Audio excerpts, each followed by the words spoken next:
Når jeg er rigtig glad for, at Helle og den øvrige ledelse anbefaler denne her kongres, at vi laver et forbud mod købesex, så skyldes det, at jeg som borgmester har mødt nogle af de kvinder, som vi taler om her.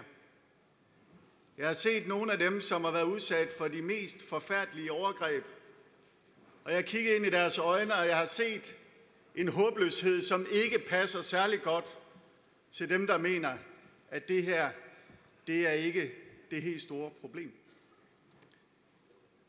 Jeg har også set en kongres her i dag, som uanset om man går ind for eller imod kriminalisering, har det som en del af deres hjerte, at vi skal gøre mere for at hjælpe de prostituerede i vores land. Og det er der hårdt brug for. Der er hårdt brug for det, fordi det er det menneskelige rigtige at gøre. Men der er også hårdt brug for det af en anden årsag. Der er brug for det, fordi nogle af dem, som vil være allermest kede af, at vi kriminaliserer, det vil være rockerne, det vil være bagmændene, det vil være de kriminelle, som vi går direkte ind og rammer på pengepunkten. Så kære kongres, vi har om et øjeblik muligheden for at gøre noget dobbelt godt.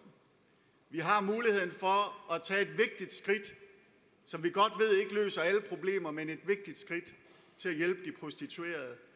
Og samtidig så har vi en chance for at give rockerne og de dybt kriminelle og andre kedelige typer sådan en over snuden, så de aldrig glemmer det. Valget må være let. Lad os gøre, som de har gjort i Sverige. Lad os gøre, som de har gjort i Norge. Lad os gøre, som de har gjort i Finland.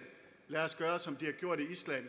Lad os gøre, hvad vores formand har opfordret til. Lad os sige ja til det her.